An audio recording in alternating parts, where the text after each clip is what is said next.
और शुरुआत हम करने जा रहे हैं दिल्ली में केदार हंगामा है अपार। जी, दिल्ली में केदारनाथ मंदिर निर्माण के लिए भूमि पूजन का जो मामला है वो तूल पकड़ गया है। दरअसल केदारनाथ मंदिर के बाहर तीर्थ पुरोहित, साधु संतों, स्थानीय कारोबारियों ने बाकायदा धरना प्रदर्शन शुरू कर दिया है। तीर्थ पुरोहितों ने कहा दिल्ली में केदारनाथ मंदिर का निर्माण धार्मिक परंपरा के खिलाफ है। दिल्ली के बुराड़ी में केदारनाथ धाम ट्रस्ट नाम की संस्था केदारनाथ मंदिर बना रही है। इसके लिए 10 जुलाई को दिल्ली में भूमि पूजन किया गया था, जिसमें मुख्यमंत्री पुष्कर सिंह धामी भी शामिल हुए थे। अब इसी को लेकर विरोध जोर पकड़ता हुआ नजर आ रहा है।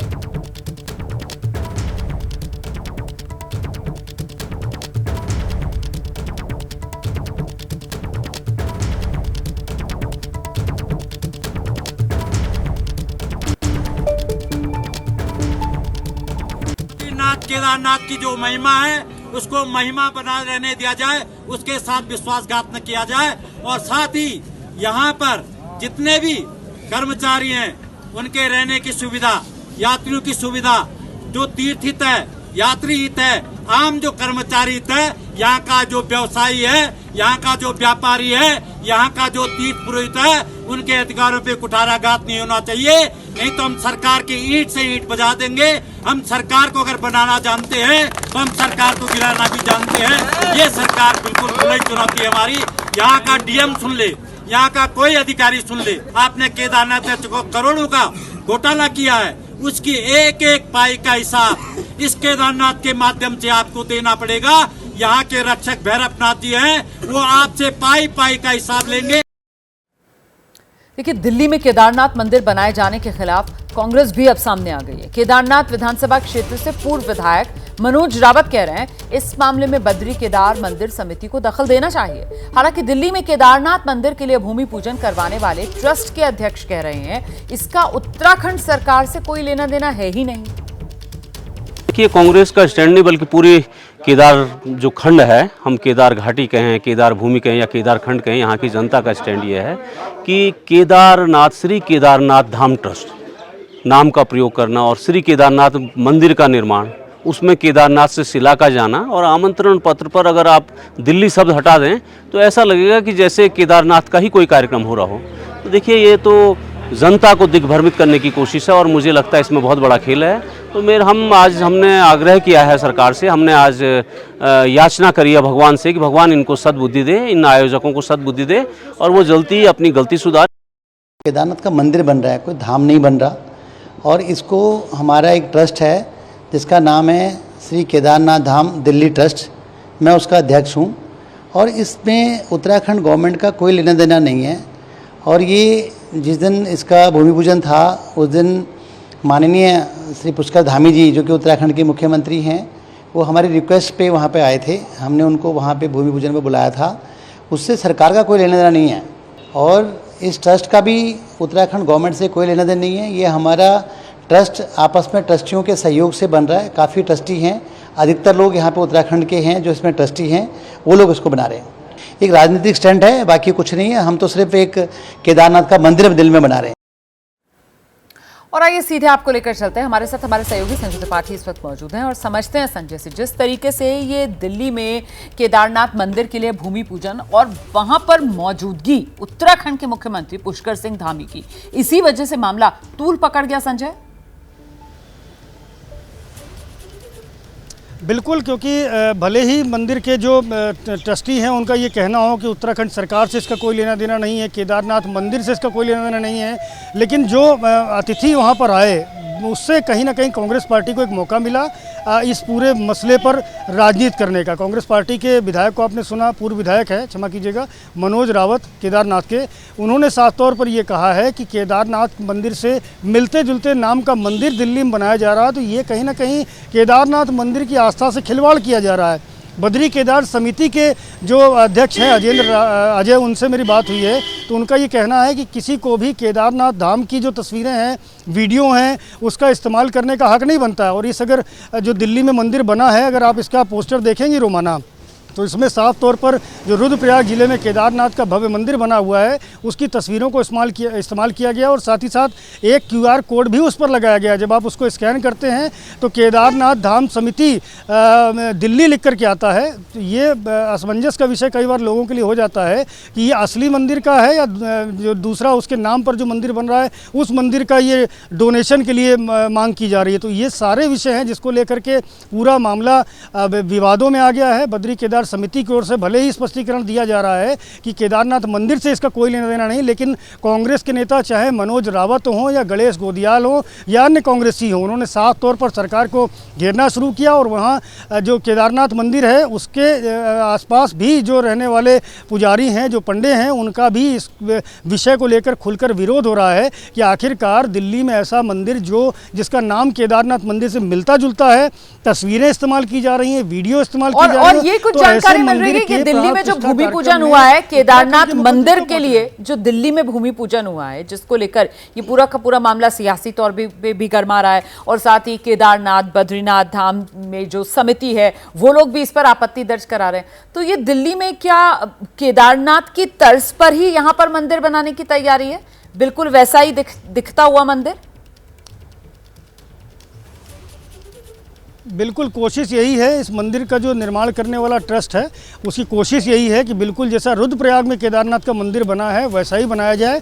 और कांग्रेस पार्टी के नेता तो ये भी आरोप लगा रहे हैं उत्तराखंड के मुख्यमंत्री पुष्कर सिंह धामी पर कि खुद केदारनाथ से शिला लेकर के वो इस मंदिर के प्राण प्रतिष्ठा समारोह में पहुँचे हुए थे और बाकायदे इसका जो लिंक था वो भी पुष्कर सिंह धामी के जो ऑफिशियल पेज है उससे जारी किया गया था, बाकायदे पूरे कार्यक्रम का प्रसारण भी उस पर किया गया था। तो इन्हीं सारे विषयों को लेकर के कांग्रेस के नेता मुद्दा बनाने पे उतारू हैं। उनका कहना है कि उत्तराखंड के मुख्यमंत्री ऐसे कार्यक्रम में क्यों जाते हैं जिसमें केदारनाथ के मंदिर का रुद्रप्रयाग जिले से कोई लेना देना है ही नहीं। तो इस सारे विषयों को लेकर के कहीं ना कहीं अब विवाद गहराता जा रहा है, लगातार इसका विरोध प्रदर्शन हो रहा है और केदारनाथ मंदिर समिति की ओर से भी स्पष्टीकरण मांगा जा रहा है कि वो खुलकर कहे कि आखिरकार इस मंदिर का किसी प्रकार का कोई लेना देना केदारनाथ मंदिर से तो नहीं है। रोमाना, बिल्कुल, बहुत शुक्रिया आपका इस तमाम जानकारी के लिए संजय त्रिपाठी। हम अगली बड़ी खबर का रुख करने हैं। ये खबर जो है वो मध्य प्रदेश से आ रही है।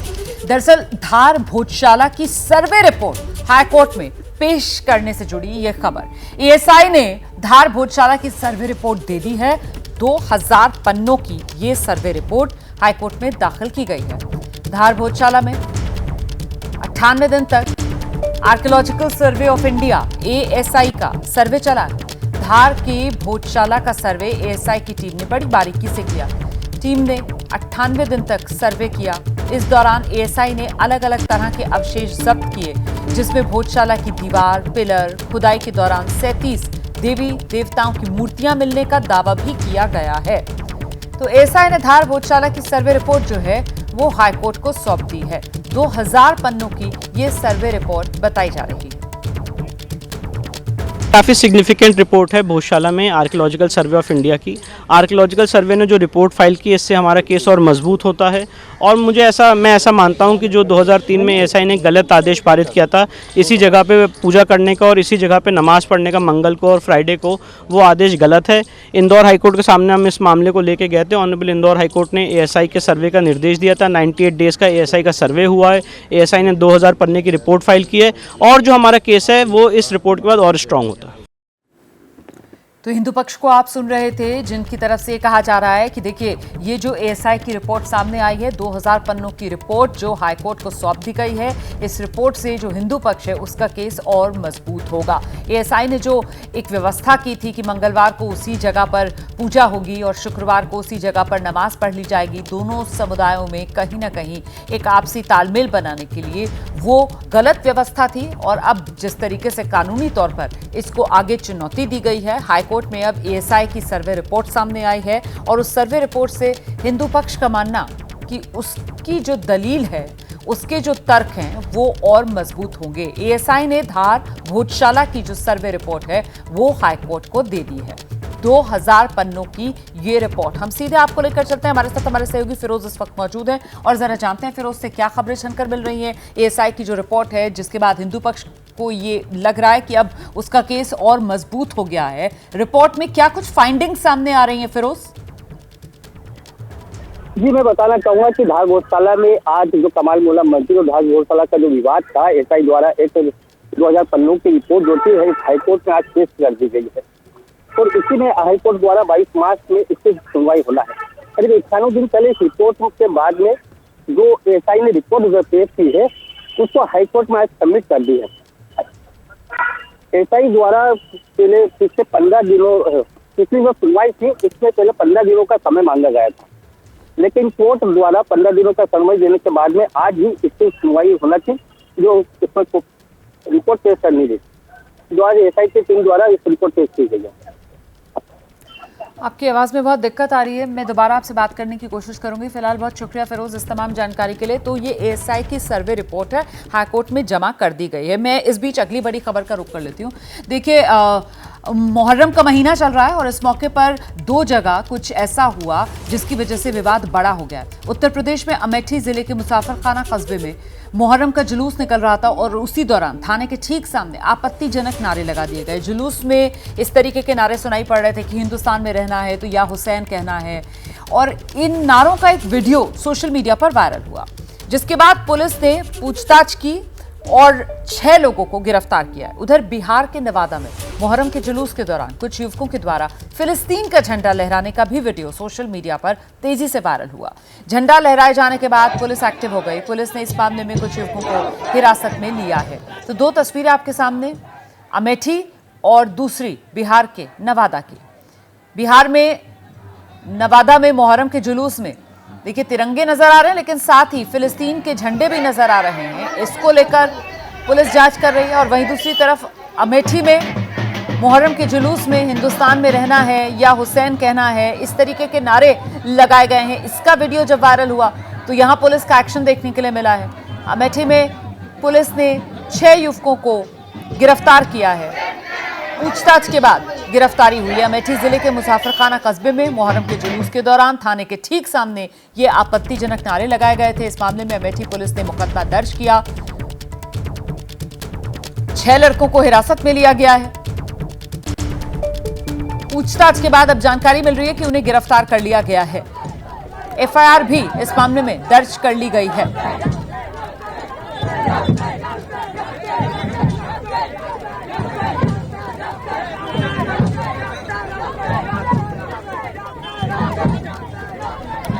तो मुहर्रम जुलूस की ये तस्वीरें आपके सामने हैं।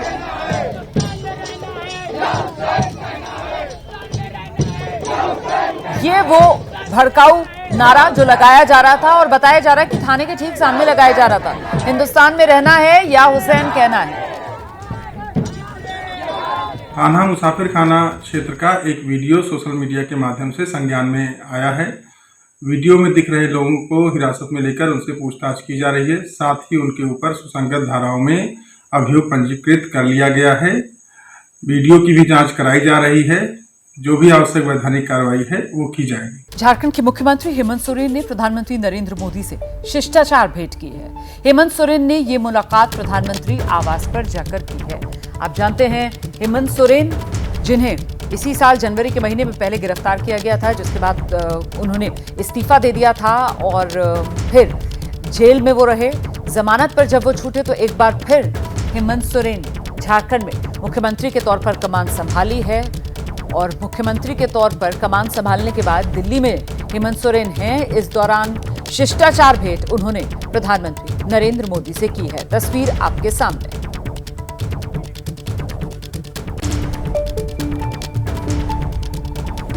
और अब महाराष्ट्र से बड़ी खबर पुणे से आ रही है। यहां आईएएस पूजा खेड़कर की मां मनोरमा खेड़कर की तलाश में पुलिस उनके घर पहुंची है। आईएएस पूजा की मां के खिलाफ एफआईआर दर्ज है। किसान को पिस्तौल दिखाकर धमकाने का ये मामला एफआईआर दर्ज करके पुणे पुलिस जांच कर रही है। कल भी पुलिस पूछताछ के लिए पहुंची थी। घर पर नहीं मिली थी आईएएस पूजा की मां मनोरमा खेड़कर। 2 महीने पुराना वायरल वीडियो एबीपी न्यूज पर आपको हमने दिखाया था, जिसमें आईएएस पूजा खेड़कर की मां मनोरमा खेड़कर बाकायदा हाथ में पिस्तौल लेकर एक किसान को धमकाती हुई नजर आ रही है। जबरन जमीन कब्जाने का ये मामला बताया जा रहा था और अब पुलिस ढूंढ रही है मनोरमा खेड़कर को, लेकिन वो अपने घर पर मौजूद नहीं है।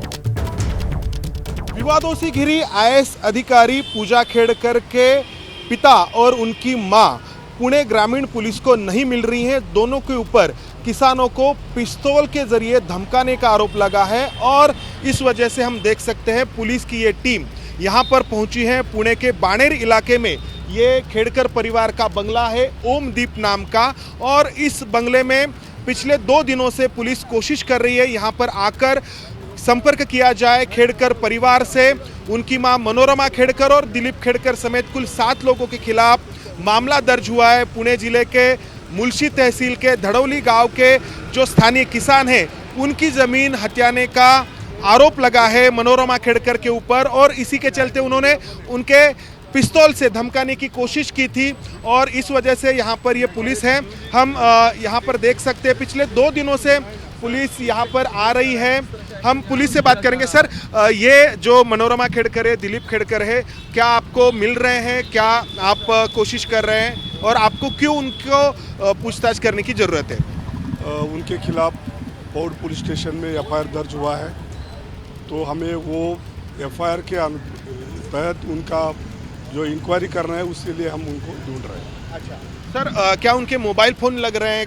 क्या उनका ट्रेस आउट हो रहा है? कहाँ है, कहाँ पर आप उनको ढूंढ रहे हैं? कुछ लोगों के नंबर हमारे पास है, वो स्विच ऑफ लग रहा है, और कुछ लोगों के नंबर हमारे पास नहीं है। ओके, हम देख सकते हैं यहाँ पर ये पुलिस की टीम यहाँ पर है।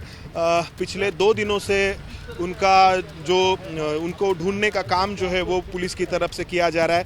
4 दिन पहले पुणे शहर पुलिस ने भी यहाँ पर आकर एक नोटिस देने की कोशिश की थी, लेकिन तब पूजा खेड़कर की मां मनोरमा खेड़कर ने दरवाज़ा खोलने से मना किया था और एबीपी न्यूज़ के कैमरे के ऊपर भी उन्होंने धक्का लगाने की कोशिश की थी। और अब यहाँ पर जो खेड़कर परिवार जो है वो पुणे ग्रामीण पुलिस को भी किसी भी तरीके की सहायता नहीं कर रहा है। हम देख सकते हैं पुलिस आवाज़ दे रही है, अंदर जो लोग हैं उनको बुलाने की कोशिश कर रही है, बावजूद इसके अंदर से कोई जवाब नहीं मिल रहा है और साथ ही इन लोगों के मोबाइल फ़ोन भी बंद है।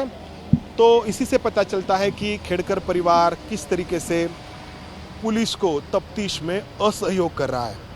कैमरामैन विजय राउत के साथ मंदार गुंजारी, एबीपी न्यूज़ पुणे। बड़ी खबर ये है, उत्तराखंड के कोटद्वार में एक कार तेज पानी के बहाव में फंसी है, जिसके बाद लोगों ने जान जोखिम में डालकर कार को धक्का देकर किस तरीके से बाहर निकाला है, जरा इन तस्वीरों को देखिए। ये कार फंस गई है, इसे लोगों ने अपने आप से मदद करते हुए किस तरीके से बाहर निकाला। पहाड़ों पर लगातार बारिश की वजह से चट्टान गिरने का खतरा रहता है। ऐसे में पहाड़ों पर हो रही बारिश, कई जगह तेज पानी का बहाव देखा जा रहा है। ऐसे में ये कार फंसी। यहाँ गनीमत ये रही कि लोगों ने अपनी सूझबूझ के साथ इनिशिएटिव लिया और लोगों की मदद से इस कार में सवार लोग सुरक्षित हैं। बिल्कुल, पानी का तेज बहाव बारिश के बाद आप देख सकते हैं, और बिल्कुल सड़क के बीच में उसी बहाव में ये कार फंस गई और उसके बाद लोगों ने इसे खुद बाहर निकाला तेज बहाव से। बड़ी खबर है, आय से अधिक संपत्ति के मामले में कर्नाटक के deputy CM DK Shiv Kumar को सुप्रीम कोर्ट से बड़ा झटका लगा है। डीके शिव कुमार की याचिका सुप्रीम कोर्ट ने खारिज कर दी है। डीके शिव कुमार ने याचिका में सीबीआई के दर्ज मामले को रद्द करने की मांग की थी। यह बड़ी खबर, डीके शिव कुमार को बड़ा झटका। सीबीआई के दर्ज केस को रद्द करने की मांग थी डीके शिव कुमार की सुप्रीम कोर्ट से, और इस मांग को खारिज कर दिया है। और कर्नाटक के deputy CM DK Shiv Kumar को इस सुप्रीम कोर्ट के ऑर्डर के बाद बड़ा झटका लगा है। बड़ी खबर मिल रही है, पंजाब पुलिस ने 2 हथियार तस्करों को गिरफ्तार किया है। दोनों हथियार तस्कर विदेश में बैठे आतंकवादी लखबीर सिंह लांडा के सहयोगी हैं। पुलिस ने इनके कब्जे से 6 पिस्तौल और गोलियां बरामद की हैं। तो ये बड़ी कामयाबी हाथ लगी है। ऐसे तस्कर की जानकारी और उनकी गिरफ्तारी हुई है जिनके कनेक्शन विदेश तक थे। आतंकी लखबीर सिंह के ये सहयोगी बताए जा रहे हैं जिनको गिरफ्तार किया गया है। विदेश में बैठे आतंकी लखबीर को सहयोग करते थे। इनके पास से, इनके कब्जे से 6 पिस्तौल और गोलियां भी बरामद की गई हैं। तो देखिए, पंजाब पुलिस को कामयाबी हाथ लगी है। 2 तस्करों को गिरफ्तार किया गया है।